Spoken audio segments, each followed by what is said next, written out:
In a deeply religious country like Nigeria, we were told that to become a dollar billionaire, you need to invent technology, build global shipping empires, or dominate international banking. We are taught the wealth of that skill requires generations of compounding interest, relentless risk taking, and ruthless corporate warfare.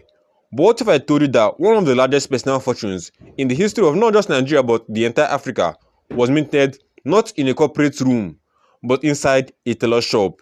Yes, what if the key to unlocking an offshore oil field worth billions of dollars wasn't an engineering degree or a massive Wall Street fund, but a measuring tape and an eye for design? In 1993, as a powerful military regime prepared to step down, a single pen stroke by a dictator transformed a local fashion designer into Africa's richest man. This single act completely eclipsed global moguls, legacy oil tycoons, and established multinational corporations. For decades, the mainstream media packaged this as a classic story of entrepreneurial grit, sharp business acumen, and divine favor. But when you peel the back of the layers, you find a fascinating masterclass in crony capitalism, military patronage, and an economic system that handpicked a tiny elite group to inherit the wealth of the entire country. To understand the modern economic landscape of Nigeria, you have to go inside the hidden history of Fanfa oil, the secret inner workings of the Babangida regime, and the wild multi-billion-dollar legal war that followed. This is the untold story of folorunsho Alakija, the richest woman in Africa. If you still haven't subscribed, click subscribe and turn on the notification icon so you don't miss out on future videos.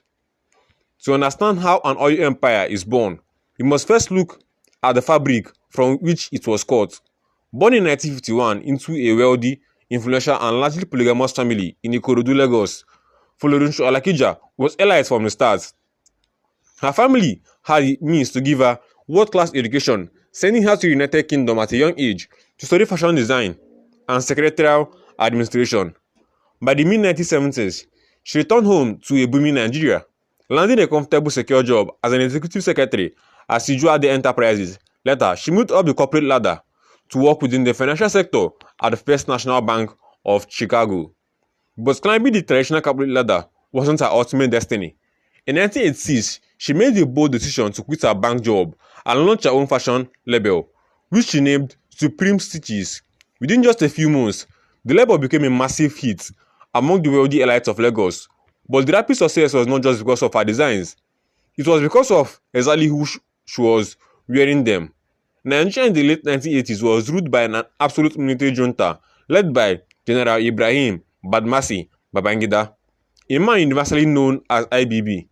In this era, power didn't reside in democratic parliament or public voting booths. Power sat entirely within the military barracks and heavily guarded presidential villas. And at the absolute center of high society cultural influence was the First Lady, Miriam Babangida. Miriam Babangida was an iconic figure. She completely revolutionized the office of the First Lady, launching the famous Better Life for Rural Women program and setting the fashion trends for every elite woman in West Africa. She demanded the finest, most extravagant traditional attire for public events, state dinners, and international galas. Her personal designer of choice became none other than folorunsho Alakija. Inside the deep quiet private walls of the swing studio, a deep and unbreakable bond of trust was formed between the fashion designer and the most powerful woman in the country. Alakija was not just sewing fabrics, she was teaching herself directly into the inner sanctum of military power. And in an autocracy, proximity to power is exponentially more valuable than any amount of liquid cash. By the early 1990s, General Babangida's regime was facing intense domestic protest and international diplomatic pressure to return to Nigeria to a civilian democracy. Realizing their time in absolute office was limited, the military elites began looking for ways to secure their financial futures permanently. Historically, Nigeria's massive oil fields were exclusively operated by foreign multinational giants like Shell, Chevron, and Mobil. The state took a massive cut, but the local population saw almost nothing.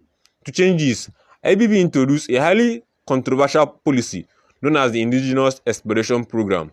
On paper, this policy was designed to help local Nigerian businesses break into the oil industry and build local capacity, but in practice, it introduced a system called discretionary allocation. This meant the military president didn't have to hold a transparent public auction where the highest bidder won. Instead, he could simply hand out prospecting licenses or OPLs as personal gifts or political favors to whomever he pleased. Seeing her high society clients and military generals getting on, but she persisted, and finally in May 1993, just 2 months before Babangida officially stepped down from power, her corporate entity, Fanfa Oil, was granted an official license for a block known as OPL 216. But there's a massive catch. OPL 216 was not just priced, easy to drill onshore block. It was located deep in the Atlantic Ocean, roughly 110 kilometers off the coast of Nigeria, in deep water exceeding 1,500 meters. And in 1993, the technology to drill oil for that depth barely existed, and international oil majors looked at the block and skipped it, believing it was useless dry patch of ocean floor that would cost millions to explore with zero return. And to the rest of the world, the fashion designer had just been gifted a highly expensive, useless piece of deep sea desert. She didn't give up, and she didn't have the money. She partnered with Western technology, and they struck a joint venture deal where she sold 40% to Star Deepwater Petroleum, a subsidiary of the global oil giant Texaco, which later emerged with Chevron. Chevron will be 100% of the exploratory financial risk, and they didn't find nothing. Alakija owed them nothing, but if they struck oil, the profit would be split. This was how Alakija went from boardrooms of the president and the military head of state to becoming the richest woman in Africa. If you enjoy this documentary, kindly click subscribe and turn on the notification icon so you know when we start on future videos from the channel, and I'll see you in my next video.